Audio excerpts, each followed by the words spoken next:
Good afternoon and welcome to this month's November. God, it's November already. I can't believe that. November's team surgery. And this month we're looking at, will your clients help you grow in 2025? So let's test our client relationships. And we're going to look at things like how much do you generally know about your clients? How do you know that you've got a two-way relationship? Is your client cheating on you? And I think there's a lot of questions to be asked, during this sort of process about your client relationships, because they're the things that are going to generate probably around about 60 to 70% of your gross profit next year, depending on how strong those relationships are. So today I'm joined with Paul. So Paul and I are going to sort of steer ourselves through this conversation. We're going to have a sort of what we class as a fireside conversation on things. So if you want to join in, if you want to ask questions, feel free to ask questions and put your points across. We'd love to hear your points. We'd love to ask anything that you've got directly if we haven't covered it, and work from there. So the first question is this. Okay. What are the biggest mistakes recruitment leaders make when assessing client relationships, and how do we correct them? I think to me, the most obvious point here, Howard, is, not knowing what clients are thinking. So, and I speak to you and I support an awful lot of recruitment owners, business owners around the UK, and we speak to them regularly. And I'm often concerned about how little time they are able to find to get in front of clients. And it's not a criticism. They're running businesses. They've got a lot to do, a huge amount to do under tremendous pressure. But I feel like they are rarely in front of their clients.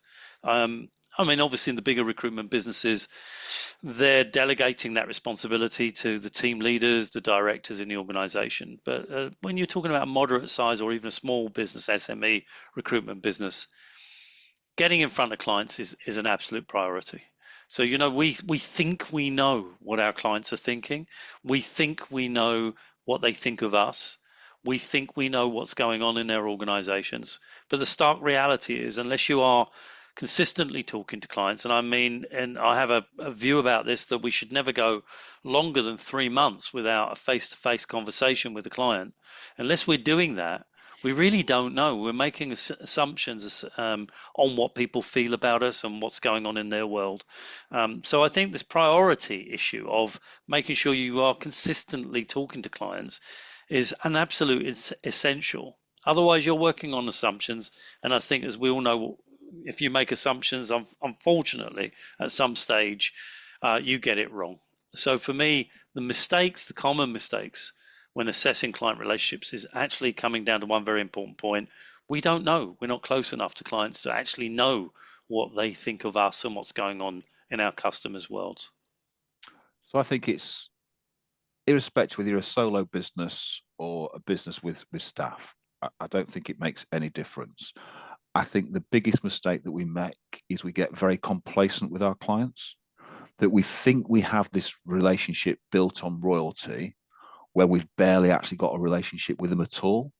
And I think we leave that relationship at a transactional level and we never leverage it. We never build it because we never find the true buying power. And I think we've got to start to think that if we're going to start to get deeper into our client relationships, we've got to know what you were talking about there, Paul, what our clients are thinking, what our clients are actually doing, what our clients actually want from us. It was interesting. I was working with a client. So I've been working with a client for about 6 to 9 months, probably 9 months now. Client's been in business for 30 plus years, small boutique recruitment agency. And we spent the first 6 months with a real absolute drive about getting back into our client base and understanding our client base more. And their first conversation was, well, we really understand our clients. We understand what's going on, etc., etc. They have quadrupled their profit line. As plain and simple. They Yeah. have been pulling more business out of their existing client base than ever before that they didn't even know. They Yeah. were shocked that their clients didn't know that they did a perm service or they did a temp service. Yeah. And I'm saying this is because we're compliant, because we made a placement with this client 6 months ago. It doesn't mean to say they remember what we do, because we're Yeah. not close enough to them. So I think we've got to start to avoid or sort of be wary about being complacent and thinking that the client, knows us because we've made one interaction or had minimal interaction with them. We've got to start to think we've got to grow a longer, deeper relationship and keep working on that relationship all the way through the process to make sure that we get the choice, and it is to get the choice of whether we want to work with that client or not. And it's just like meeting any human being. You make a choice in that first sort of 30 seconds, whether you like or dislike the person. Yeah. And then you spend the next period of time understanding whether that's the right recommendation or not. And then all of a sudden, you suddenly find actually the person's really nice, etc., because you spent time understanding that relationship. But we never do that in recruitment. We leave it at that transactional level. So let's sort of move that question a little bit further on then. So how do you identify when a client relationship is no longer mutually beneficial, and what steps should you take to either reinvigorate it or walk away? Well, I mean, I think the way I would answer this, Howard, is that you're talking about walking away from a client relationship or sticking with that relationship. How if it's no longer mutually beneficial? I think the question you've got to ask yourself is why is that? Why have we reached that point? Why has that happened? Why have we reached a stage where we are doubting whether it's worth continuing with the client? What's the root cause? I mean, I think very often we look at the symptoms. We look at the fact that they're not responding to our calls, or they're not coming back to us on the CVs we send, or we don't seem to be getting the matchmaking correct, or they are brusque towards us, or. Why is that happening? What's going on? Going to come back to my earlier point. How close are we to that client? When was the last time we sat down with them and spoke to them? Are they rejecting our advances? Are we getting to a point where they're simply not talking to us and we can't even get the meeting? Are there other clues? So, for example, when we interview candidates from certain businesses, is there a kind of common feature when we talk to people from the same business where we discover that they are not being, as employees, treated terribly well? That the company has limited respect for the people they engage, and therefore probably limited respect to the suppliers that provide them with staff and other suppliers that they use. What's going on? I think that's the big question in my head. I would always be very loath to just walk away from a client, when it may in fact be our problem, may in fact be our fault. Maybe there is nothing really wrong with that client. Maybe we've not been proactive enough. We don't understand them well enough. We haven't seen them regularly enough. We don't understand the roles to the extent we should. We don't know what challenges the organization is going through. I could come up with a constant range of questions. And I don't know, obviously, and neither would anyone else, the answers to those relative to a particular client off the back of this conversation. But I would be asking any of my clients, the recruitment businesses I support, what's happened here? Why have we reached the point where we're actually even having that conversation? And then what are we going to do to find out what the root cause of the issues are? It comes down to something pretty simple. We've got to get in front and speak to that client. When I talk about getting in front of a client, Howard, I mean physically face to face would be the ideal answer. But if I have to do that via Zoom or via Teams, I'm okay with that too. But before I give up on the client, I really want to get to the root cause. And it may be, particularly if you've got you've got staff, that something has happened in your organization relative to that company that you're unaware of. I had a conversation yesterday with a new consultant with one of my clients, an American woman, who told me that she's trying to rekindle several relationships with clients who have stopped using this particular agency. And she discovered that that was because a consultant that was no longer in that business, that had left about 18 months ago, had upset these particular clients. And they'd stopped using my client because of that situation, that they were upset with that individual who's not even part of the business any longer. So let's get to the bottom of what it is that's causing the rift and see if we can mend it before we decide to walk away. So I think it's interesting. I don't think it's about identifying when the relationship is no longer mutually benefit or beneficial. I think we should be starting to work harder on building the relationship across the company, and therefore that should be the de facto starting point. And that's what you're talking about there, is that Yeah. we haven't got a deep enough relationship across the starts. So I think once you start to build, say, a spider's web of a relationship across the business, you can start to close the net on whether that's a good client or a bad client. Because there's lots of clients where they've got multiple buying points, where some might be good, some might be poor. You might have a big client that's got one buying point, or small clients that's got one buying point. Then it's your choice.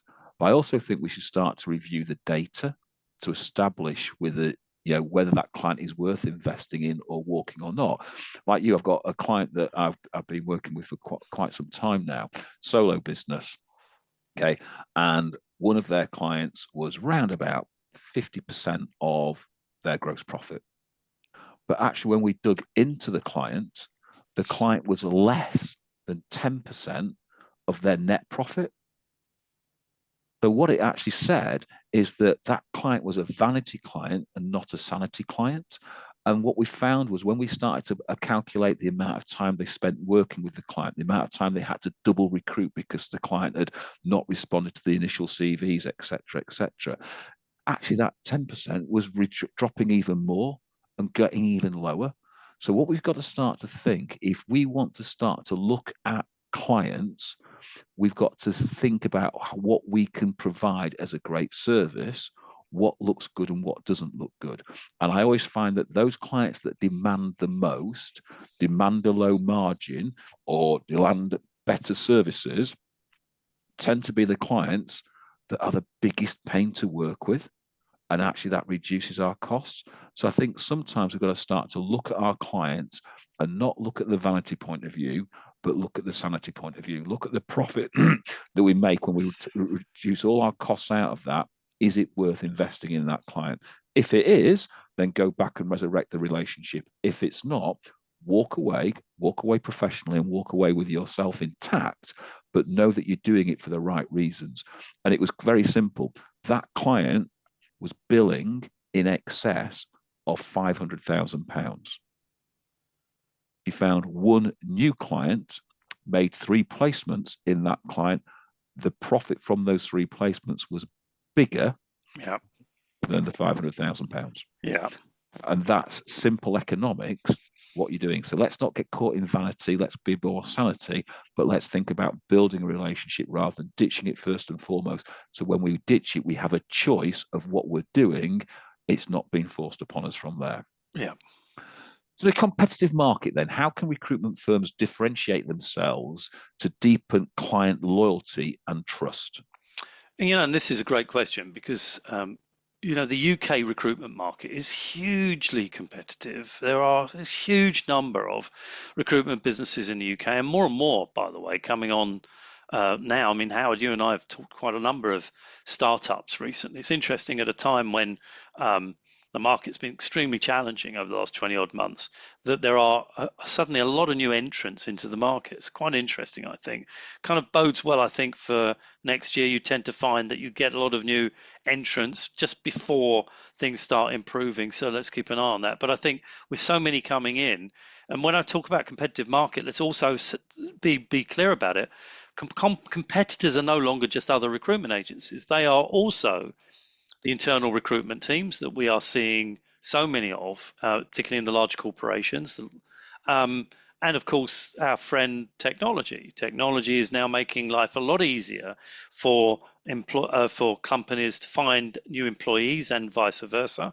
So the competitive market is no longer just about other agencies. It's a much broader competition that we're involved in. How do you differentiate yourself? Number one, I think you need to be seen from the perspective of being a deep-rooted specialist in what you're doing.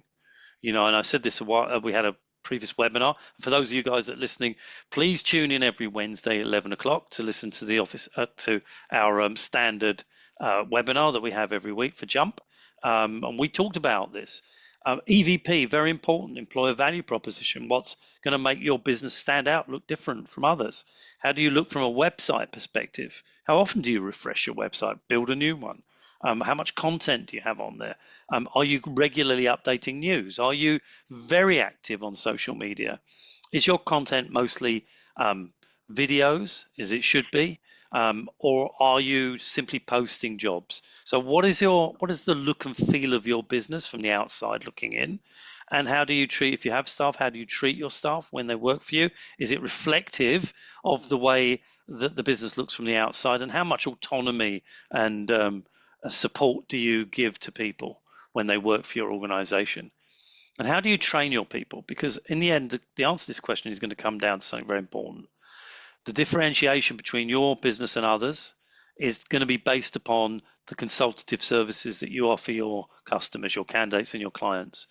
The way we treat people with high respect, with red carpet, white glove treatment. Are your people capable of providing that? Are they trained to do that? Because in the end, people buy people. It's always been the case in our industry. It's about relationships. And if you are focused on providing, and I know it sounds a cliche, but trying to provide a world-class service to candidates and clients based upon the customization of the service dependent on who you're talking to, then you have a great chance of providing differentiation. But if you treat your candidates like cannon fodder, and you don't work candidates, you don't try and get candidates jobs, you only try and fill roles, then you're going to end up with a reputation that's not dissimilar to so many other agencies in the market. I think if you want to differentiate yourself and create trust, you've got to start to understand where you are already and understand that you probably haven't got the greatest relationship or you've got a transactional relationship. And therefore, you need to approach your clients and your candidates differently. Now, this morning, it was interesting. I was up at, well, far too early for most people this morning, but working with a client in Australia. So I had a 6 o'clock call this morning with a client in Australia.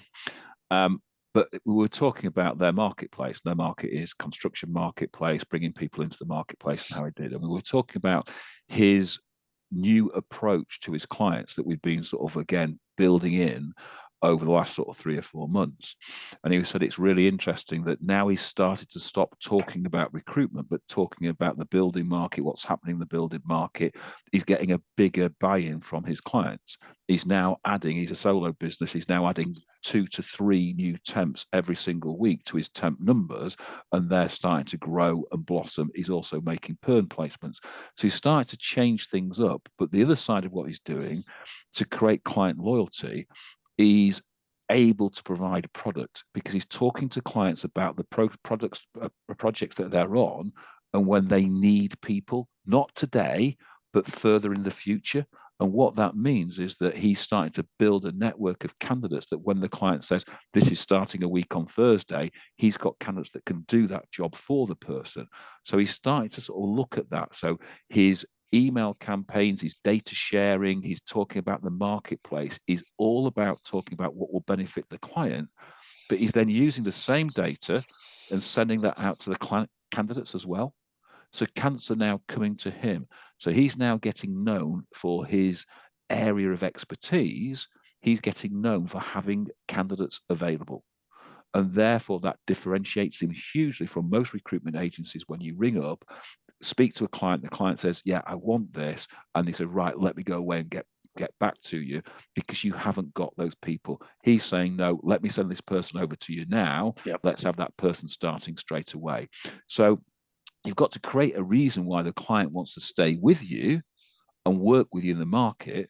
And those things aren't going to change. So if you've got a deep reach into your candidate marketplace and you can present candidates immediately, then what you're going to do is you're going to find that clients are going to come to you because you're known to have candidates. And once you get that sort of reputation, then any other agency calling up and saying, I can supply, if they can't supply as quick as you, then your client will stay loyal to you and start to work with you. So it's a huge differentiator. And irrespective of whether you are at the marketplace, we know that certainly in the UK, the candidate market is shrinking, because the birth rate in the UK since 1963 has started to decline rapidly, and therefore the market of people employable in the UK has massively shrunk, and therefore it's going to be a candidate marketplace. So yes, we should be chasing jobs. Yes, we should be developing relationship with clients, but to make the differentiation, we should have a better and stronger and deeper relationship with candidates and know where our candidates are available, when they're available, what they're doing. So to move that a little bit further on, Paul, then, what are the key indicators that competitor is pushing you out of a client, and how should you as a recruitment leader or a business owner respond proactively? Well, I mean, this is going to come down to understanding whether your client is using you singularly or they're going elsewhere and using you as a multi-agency service. And we were talking about this earlier, that the key questions that you should be asking clients when they register a role with you are the old-fashioned questions of how urgent is the job, how quickly do you need to fill it, how much discomfort are you feeling, how long has the job been available for, how long have you been looking? And lastly, how many other recruitment businesses are you placing this role with, or already placed this role with? Um, the obvious answers are going to give you an indication as to whether you've got a chance of filling the job or not. And the key indicators the client might be engaging with competitors, actually, it's almost as if we should be saying, how do you know that they are engaging with competitors? And I think the answer is pretty obvious. Firstly, you'll spot the role being advertised by your competitors if you're on it. And secondly, you just ask the question, am I the only agency that you've provided this role to? No, I think it's going to come back to the points we've just been making, Howard. It comes down to, what relationship do we have with the organization? Have we been working really hard to build our trusted advisor positioning over a period of time? And when I talk about time, the last 18 months, 2 years, 3 years and onwards. Have I seen the client regularly? Am I confident that I'm building a position of dominance with the organization to the extent that I can ask them to give me exclusivity, to give me a retained opportunity? Because if I have not seen clients regularly, or if in many instances I've never met the organization, then I think it's reasonable to suggest that 90 odd % of the time when I get a job, other people have got it. I've got to be working strategically over a period of time to limit the amount of people working roles alongside me. That's my absolute stated aim. It's not just about taking a vacancy and filling it. It goes much deeper than that. It's, how do I ensure that the quality of the service that I provide to my customer is so customized and so detailed and so relevant to that organization that over a period of time, my success rate with the organization exceeds the success rate of my competitors, to the point that I can be asking the client to give me the roles without going elsewhere, to give me exclusivity. Now, none of that happens the first time we transact with a customer, but it can and should happen over a period of time, generally in excess of a year, moving towards 2-3 years. We should be positioning ourselves to be in that position. So it's almost a question of, well, when we take roles from customers where we know we have a limited or non-existent relationship, then you can reasonably assume we are not the only game in town. How do we respond proactively? There's only one answer to that, Howard. You've got to get in front of your clients. There's no other way of getting to a position where you can move up that trusted advisor ladder, that pyramid that we often talk about. You have to get in front of clients, and you have to do it regularly. And as I've always said, you've got to make sure that you see your customers a minimum of every 3 months, face to face, to ensure that you know what's going on in that organization, to understand what challenges they're going through, what manpower requirements they're going to be having, so you can proactively plan for those things, and of course determine what they think of our service, and where necessary, look to consistently improve the service to the extent that ultimately you, in inverted commas, own the client. So that's where I come from. I think that it's reasonable to assume every client is using you and others until you go on that journey of developing a trusted advisor relationship. I think it's all about, let's get back to that word complacency. And sometimes when I ask clients that I'm working with about this sort of conversation, how embedded are you into your client? What's your competition like in this client? They can't answer the question. So I think, if you're thinking that's not me, it is. And if you're thinking that is me, it is. And we've got to address that. So there's a never-ending list of what would identify that. but the facts still remain the same. It happens to mean that you haven't got a relationship with your client. And therefore, what I'm starting to do, because what we're talking about is our existing client base and what we can do with our existing client base. What I'd be starting to do, what we've done with numerous clients over a long period of time, is take their whole client base, section them out into what we call the Boston Matrix, Yeah. look at which clients are rising star, which clients are question mark, which clients are dog, and which clients are cash cow. And when we start to do that, it doesn't matter whether you're a solo business or a big business, what you start to do is where you spend your time and where you spend your effort. So we do that based on what people think. We do it again, what's based on revenue. And then we start to do it again based on expectations. And suddenly what you might suddenly find that some of your cash cow clients might actually end up as a dog. Some of your cash cow clients might end up as a question mark because we don't know enough about them when we start to really dig into them. So we've got to start thinking, just because I made a placement in 2022 with somebody, that they're still a client. They're not. They're not loyal. So we've got to start to think about how we build that loyalty and what it's worth. So we need to build a process that takes that client from the contact stage to an acceptance stage to a trust stage to a loyalty stage, and then can we get them to an advocacy stage. And I think a lot of it starts with looking at the key individuals in the business, how they are bought into your mission, how they are bought into your values, and how you deliver the service to them that creates a desire to constantly come back to you, not just for people, but for information that helps them make a better informed decision to move their business forward. And that doesn't matter what market you're in, you know, those decisions are being made by business owners, and most of the business owners are involved in the recruitment process at some stage or other. So we've got to start to think, if you think competitors are in there, what can we do? How do we get more sticky? So things like data, things like market analysis, things like cost analysis, etc., are all important. If you think about, I'll go back to my client in Australia, the building trade. If you think about their costing buildings and how they build them and project, and biggest cost of that is they're going to be their staff. Yeah. And so having that in there is really important. You then start to think about, say, the logistic market, getting goods from one end to another is really important. So knowing what that costs and what having a driver off the road costs, etc., means that you can start to talk about the quality of your services and how that works. So to move that on then, how can a recruitment firm create a true two-way partnership with a client that goes beyond the transactional relationship? I mean, partnership's a great word, Howard. I know that when we talk to our recruitment businesses, the people that we support around the country and abroad, we often talk about partnerships.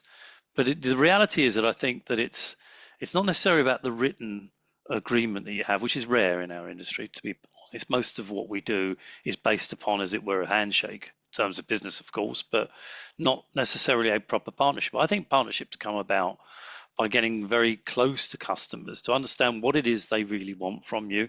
And I think there are an awful lot of things you can provide to clients that help them in their daily work that goes beyond providing them with candidates. So information, data, stuff that is out there that you can provide to clients that is useful to them, that indicates how they're doing in relation to their competitors, things like salary surveys, benefits surveys, satisfaction surveys, confidence surveys, data that's relevant to their industry that you have spotted, articles, posts, blogs, all sorts of things that you can provide to your client. You can also provide ancillary services.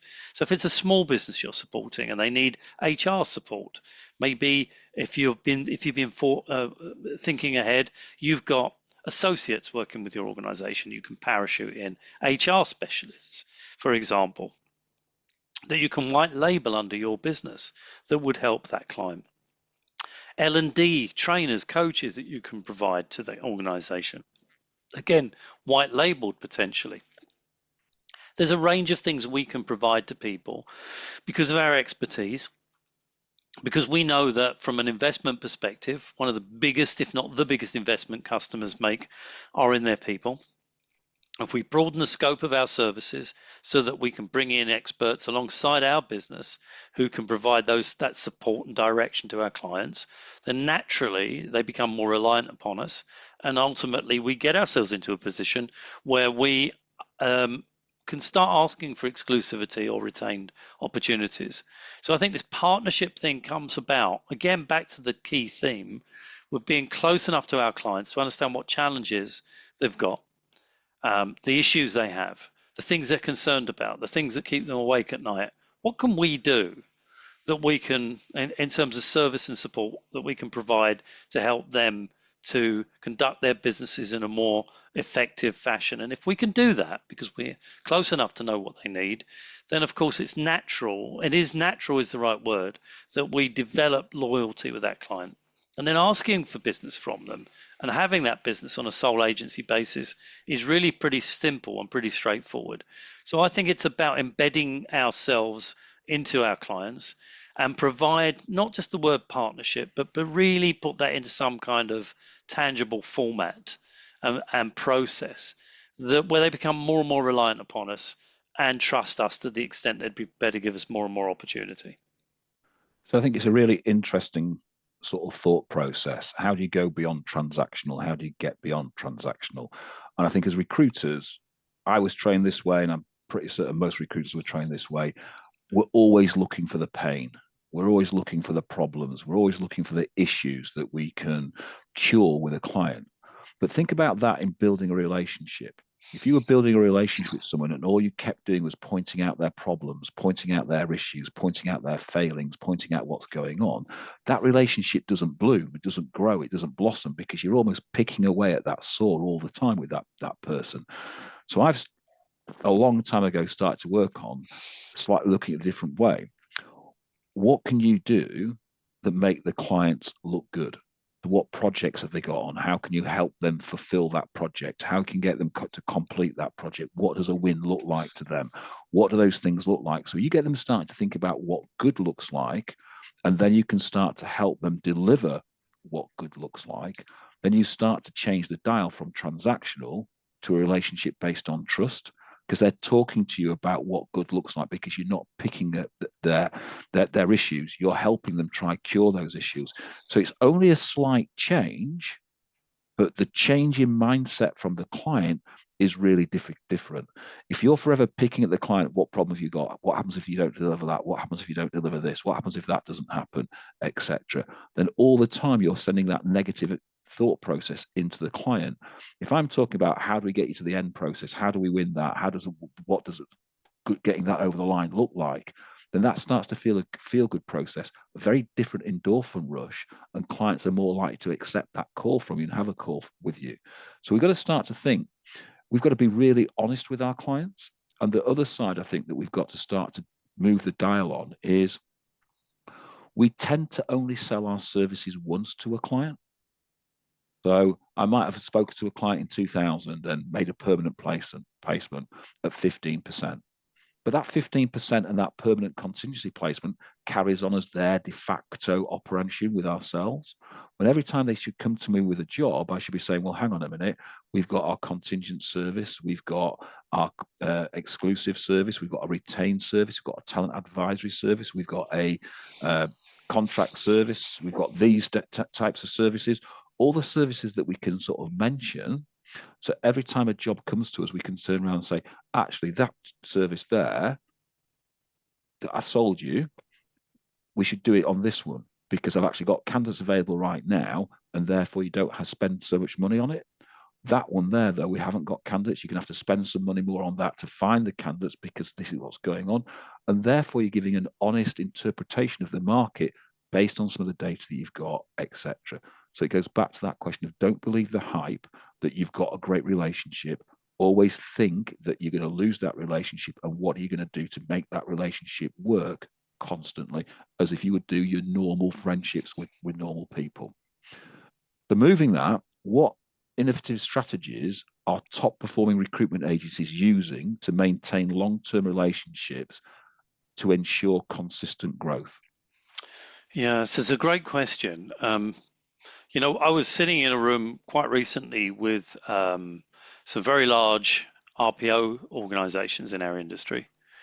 And I think this sort of comes back to what we've just been talking about, Howard. They said that their attitude to their clients now is about sitting down with them and saying, what's keeping you awake at night? Now, I know you've just said don't focus on negatives, and I heard that very clearly. And I also heard you say correctly, help them to work on their strengths. But nevertheless, what is it we can do to help you? And I think that it's a broad subject. So I've got a client now that, in fact, two clients that are B Corp accredited, for example.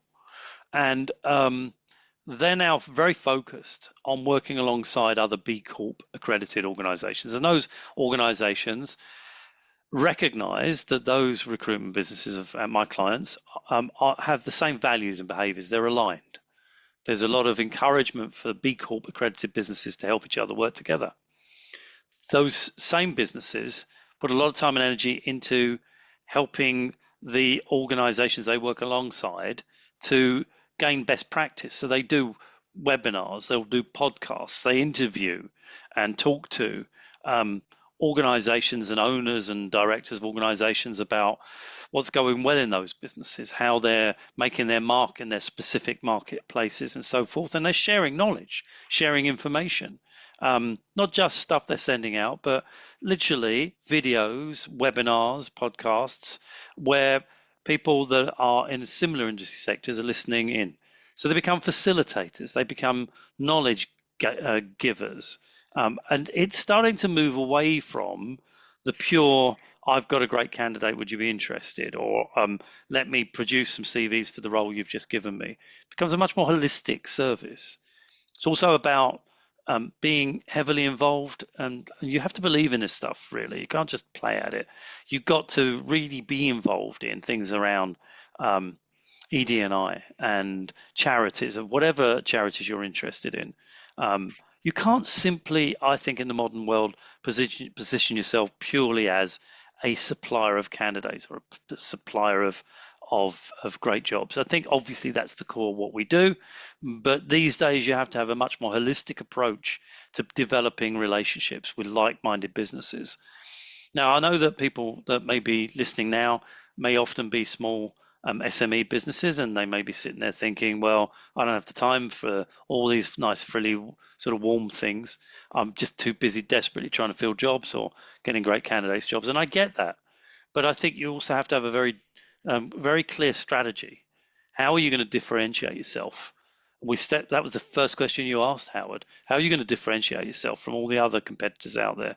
Unless you step back and start thinking very hard about the strategies, your strategic positioning, your EVP, your involvement, your development of client relationships, coming up with innovative ideas and solutions for your clients, then you're just going to end up being one of many, many, many agencies those clients will use, and it will be very, very hard for you to develop long-term loyalty and relationships with that organization.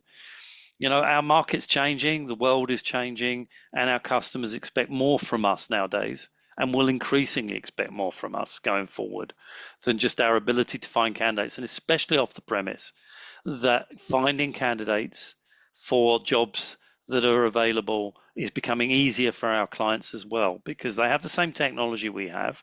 They have access to LinkedIn. They have the same licenses we have. They can place jobs on job boards. They can promote their websites and so on and so on, all the things we do. So how do we ensure that we become invaluable to our clients, given that technology will make it easier to match candidates and clients going forward together? And the answer comes down to something very simple. We've said it several times in this webinar.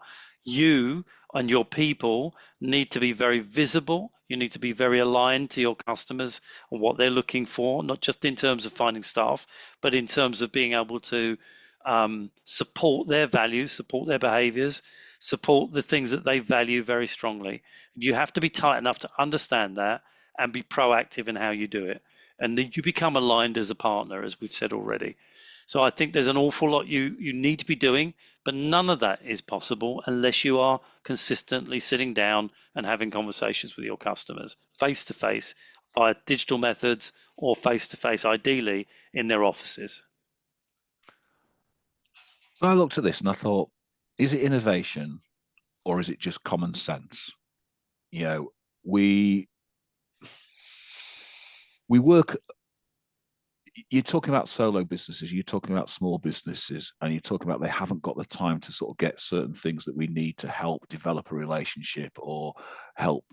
This is what top performers are doing and top businesses are doing to win more business. But if we stop working roles that weren't, we could never place, then that creates time. And that creates time that we could collate the data that we need. And I think it's about the common sense of, if you're going to a meeting, have you got the right data when you sit inside that meeting? If you're going to a meeting, have you got candidates available if the client starts to ask for them? If you go into a meeting, could you give them an understanding of what the workforce mobilization looks like in their marketplace if they need these type of people? You know, are we going and meeting just the buyer, or are we meeting the people that make the buying decisions? So are we meeting the people further up the chain? I think for a company over 50 people working in a company, there's between 5 and 7 decision makers in every decision in that company. If you're speaking to the person at number 7, who's the person at number 1 that you should be speaking to? So we've got to start to think that providing data, providing information, as I said earlier, that helps the client to see or make better informed decisions, then that starts to get you closer to the client, helping the client to provide a better or a more positive uh, employer value proposition. So you can start to place those clients into the candidate marketplace and help with their candidate attraction. Can you help streamline their interview process? Can you help their onboarding process? Because all of those have changed in the last 5 years, Yeah. but we haven't changed our services that we provide to clients. We just provide bog standard bum on a seat recruitment rather than actually what all the other things that I can provide. And it's those things that I think are just common sense, because most of those things are free to us, except extracting the data and the time it takes to extract the data and put it into a format of some description.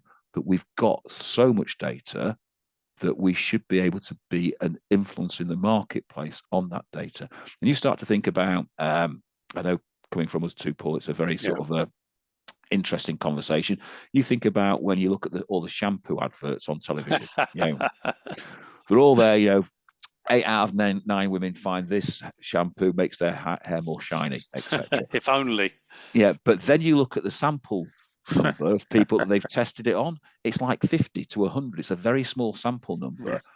Most recruitment agencies have got thousands of people on their recruitment database. So you're sampling what's happening in the marketplace. Your data is far better than Silvercreen's data, etc., because we've got so much more of it. So why aren't we using that? It's free to us. Why aren't we selling it to our client? Yeah. Yeah, help them make better informed decisions. That will help. And I know for a fact that the big agencies that I'm working with, that's what they're doing and that's what they're creating. And it's not just going to the buyer, it's going to the person that has the decision making process as well. Let's flip that, because we're sort of pushing into a different edge. What role does technology play then in managing and nurturing client relationships in today's landscape? Well, it's a huge question. Technology is everywhere in all our daily lives now. It's what we all see. You look around your own home. You consider what you had by way of technology 5 years ago. Consider what you have now, and from a business perspective, our industry is absolutely drowning in technology. And you and I, Howard, when we talk about going to the recruitment expos, and we walk around and we look at the various stands, and 5 years ago, even 5 years ago, most of the stands had the trade associations and job boards and so forth. Now you walk around and it's become a technology expo. It's really what it is.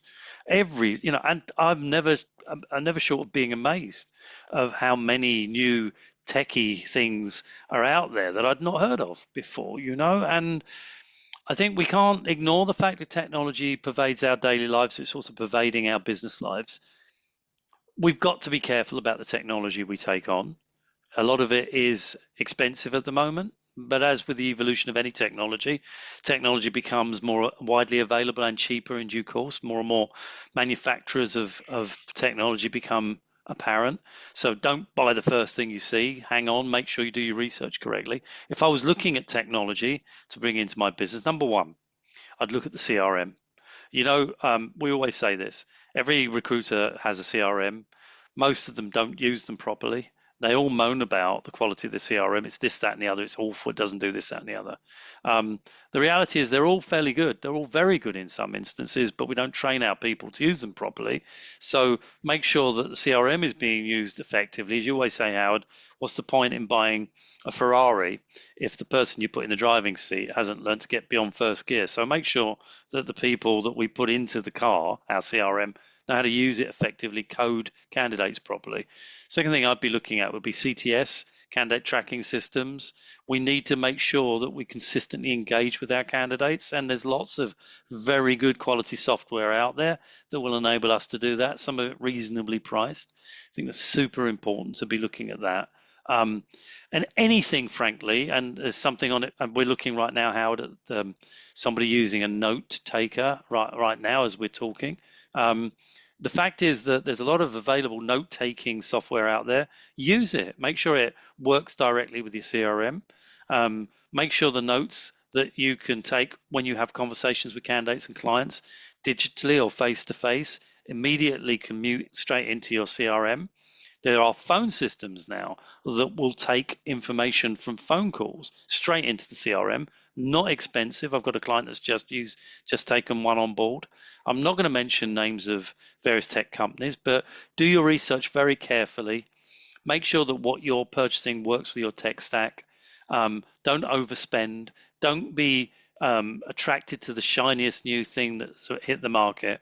But one thing that I'm very clear about is make sure that you do engage with technology and free up your time to do the things we've been talking about in this webinar.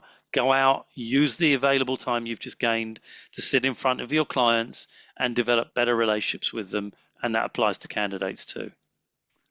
Claire, you've put your hand up. Do you want to ask a question, or have you accidentally put your hand up? If you want to ask a question, just say yes in the chat box, and then what I'll do is I'll allow you to talk, and you come on live and ask your question live to us, because I think Or technology you is can type, if you'd rather not do yeah. that in the So chat box.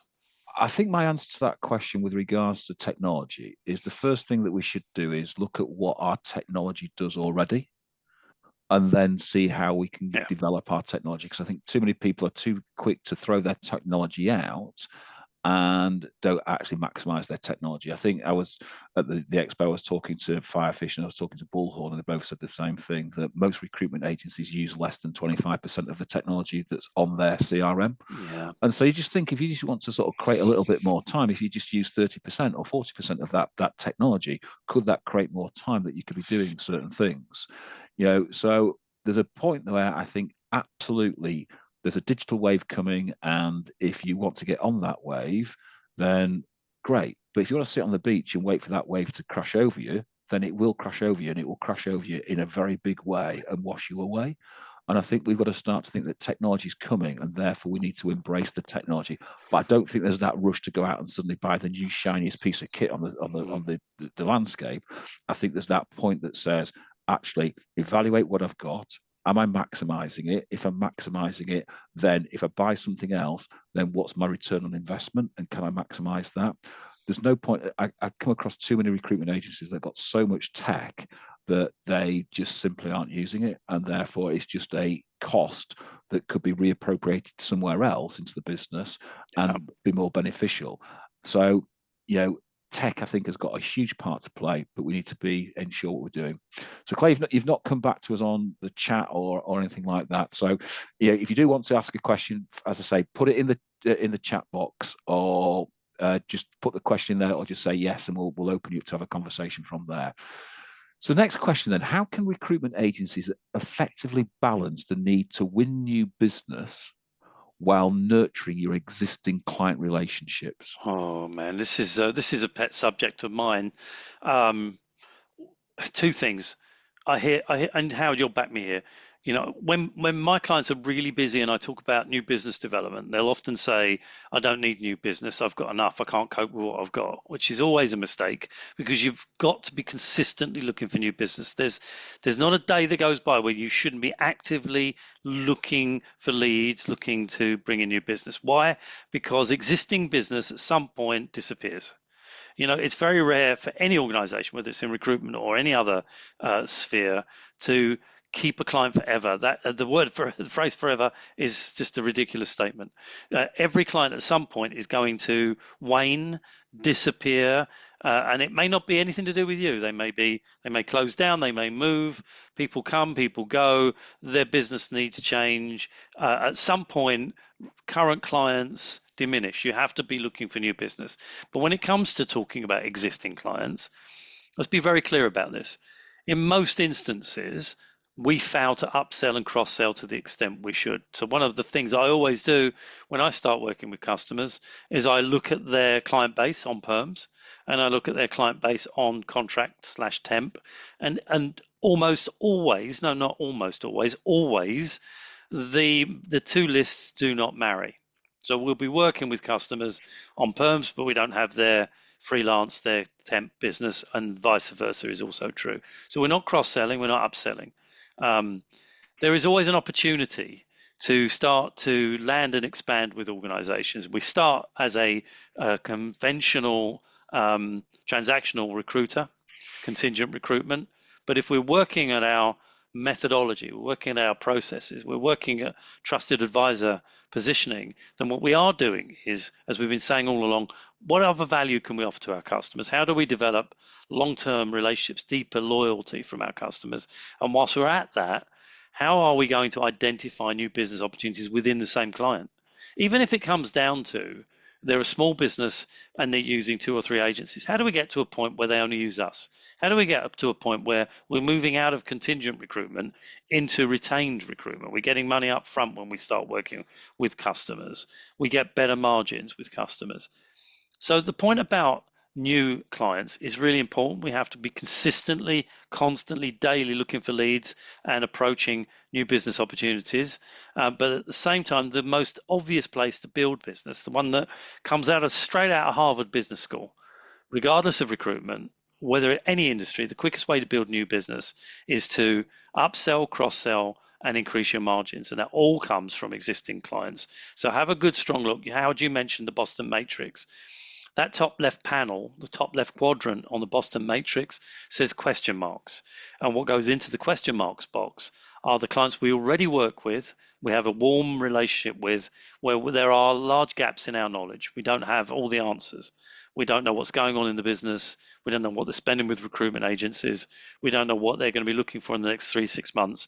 There's a whole range of questions that we don't have answers to, but we have a relationship with those clients. That's where you begin. Go back to your existing clients. This is a great time of the year to be getting meetings arranged between now and the end of January. Go talk to them about what their plans are for the next 3 to 6 months. Start talking about landing and expanding, developing other opportunities within that business. That's the quickest way to build new opportunities. So I think it's an interesting conversation. It's about capability and capacity. And your mention of the Harvard Business Review is quite an interesting sort of conversation to sort of expand upon. Harvard Business Review will tell you that 60% of your business in 2025 will come from your existing client base.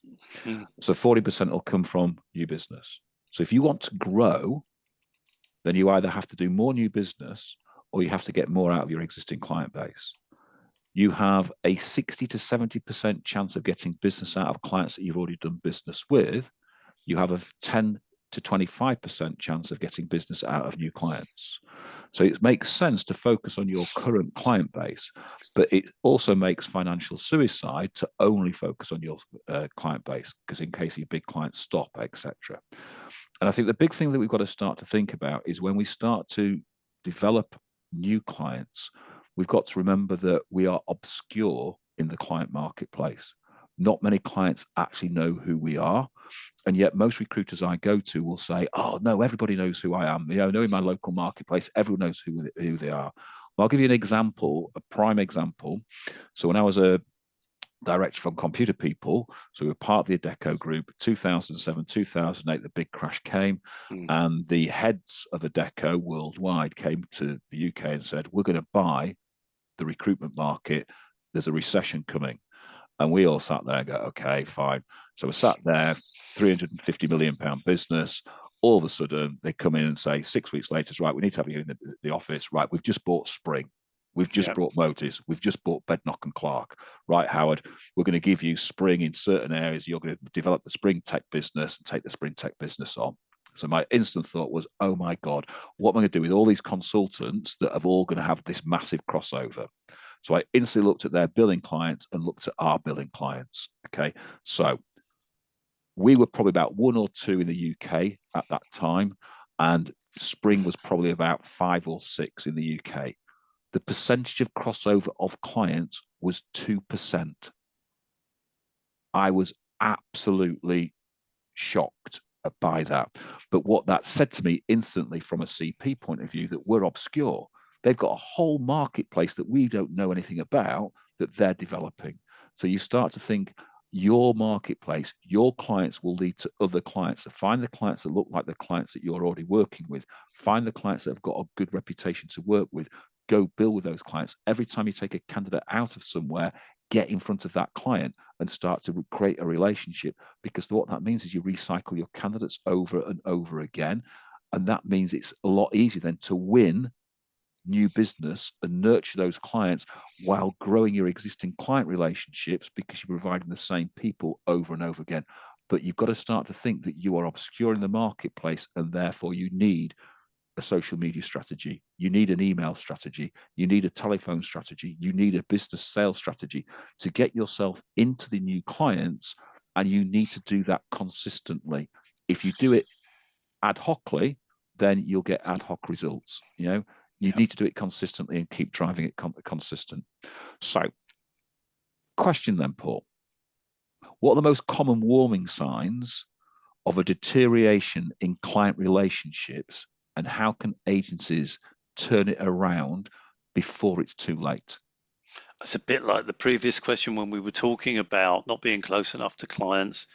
Deteriorating client relationships will be all about not taking calls, not responding to CVs, not responding to emails, declining meetings when you ask for them, um, being a bit sniffy sometimes around the quality of the candidates we're providing, and so on. I think you can see it. You can feel it, and you'll get the messaging from your staff too. Also, I think you should be looking at their websites. You should be aware of their activities outside of the activities and the communication you have directly yourself. So what are they saying on Google? What's going on their websites? What are you hearing from candidates? Because candidates are unquestionably the greatest form of intelligence we have. So, if you're getting into your candidates, you're talking to people that are working in those businesses, they'll tell you what's going on if you ask the right questions. And you're much more likely to get information when you have a conversation with a candidate that's relevant and useful to you than actually gaining that information from a client who is avoiding talking to you. All of the signs are generally there. How do you turn it around before it's too late? I would sit down with my team if I had a team, or with my trusted advisor, and sort of try and be innovative about this. How are we going to connect with the client? How do we sit down and have a conversation? How am I going to alert them to the fact that I'm worried about our relationship going forward? Do I write? Do I email? Do I pick up the phone? Do I turn up in their reception area? What am I going to do to get their attention? Because I'll tell you now, there's no way of resurrecting the relationship unless I'm going to be able to have a conversation with them. So I think that it's about being close enough to be aware of the warning signs in the first instance, and then being creative enough and being proactive enough to try to get to the client before it's just too late. Now, some of that I said already may be that you don't own the relationship with the client, that maybe one or two of your people do, and you're actually too distanced from that relationship to understand whether it's going well, whether it's satisfactory. How do you deal with that? You make sure you contact the client directly as the owner of the business and ask the relevant direct questions, because you may be surprised about the responses you get. So be tight enough to your clients, even if other people in your business own those relationships, make it your business because it's your company, to keep close to the client and regularly speak with them. So I haven't got anything to add to that other than this one comment. And Dave Pye, our business partner, says this constantly. Yeah. If you've got a single point of relationship, or you've got a relationship with a couple of buyers in a client, you haven't got a relationship with the client, you've got a relationship with those single points. True. And therefore, what you've got to do is develop more points within that client, because if one point of contact leaves, then your relationship hasn't deteriorated, it's died within that client. Yeah, true. So you've got to start to look at the warning signs that you're talking about, but you've also got to think, if I've only got one point of contact, I've only got a relationship with that one person. Yeah. And that leads me to the last question. I wanted to get this question in. So the last question is this: what role does client feedback play in shaping the recruitment agency's strategies, and how can leaders ensure that they get honest, actionable insights? Well, it's an interesting question. Is I've got a client of all places in the Cayman Islands, and they've just, and they do it annually. They send out a survey to their customers. We spend a lot of time working through what questions we're going to ask in advance, and they generally, and they did again, they got a pretty decent response. And there were a couple of key points. There were a couple of common comments made about the service of my client. Nothing tragic or awful, but it really led us to have a very deep conversation about how we're going to correct the issue or the challenge that we have going forward. This comes about by, I think, consistently engaging with clients. I think face to face, I've mentioned, on the calls I've mentioned, but also sending out surveys, feedback, looking for feedback. Now, there are various touch points for getting feedback. The most obvious feedback touch point is following a vacancy that we've either filled or we haven't filled.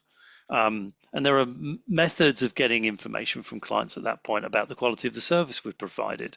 We can do that in writing, we can do it face to face, we can do it on the phone, but there are opportunities almost daily and certainly weekly for us to be getting feedback. But as I said, during the course of every year, there should be certain points when we ask for feedback by way of surveys.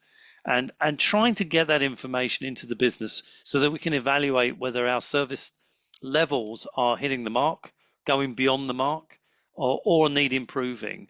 Sitting in a silo and not speaking to customers, either verbally or via these sort of methods, isn't going to help you improve the quality of the service you provide. So I, I can't disagree with that. And I think the other comment is getting out and sitting in front of your clients on a regular basis. And if you've got a big supply line going into a client, I'll be there every 4 weeks looking at your Yeah, surveys, etc. I've started to use certain clients where they're supplying lots of temp workers. And what I've got them doing is, on the end of their timesheet, I've put a net promoter score for the candidate. So they're now getting a net promoter score from the candidate. So they can say this candidate was a 9 out of 10 candidate, a 10 out of 10 candidate. Would I promote this candidate? But yeah, it's also giving a level of their service, so an understanding of their service. So little simple ways that you can get feedback. And then the big thing is understanding that it's not a personal attack at you, it's attack at your processes. yeah. And therefore you need to address your processes to drive that further forward, to create a better relationship with your client. So, ladies and gents, thank you very much for that. It's much appreciated. For those who've attended, thank you very much for attending. We want more people to attend these webinars. So if you want to put something on the Team Hub, feel free to put something on the Team Hub. It'd be much appreciated, if you, as long as you liked it. That is from that point of view. As always, what we offer everybody that comes onto these webinars, if you haven't already taken advantage of our free 60-minute mentoring session, then by all means drop me a line and we'll set up a free 60-minute mentoring session for you. We're running lots of them constantly at the moment. There's lots of clients coming and looking at how they can improve their business. So feel free to do that. It's a free of charge service that we're providing to all team members. And we're going to take a break in December because most people are going to be on Christmas holidays when we do it on the last Wednesday of the month. But we'll be back in January. So we'd like to wish you all a Merry Christmas. Happy Happy New Christmas, Year. Happy New Year, everybody. Is it too early for that? I don't know, but Well, we've just made it fashionable. we just made it fashionable. So there you go. So, ladies and gents, thanks for your time. Paul, thanks for your input Thank as you, Howard. always. And we'll see you all next time. Take care, everybody.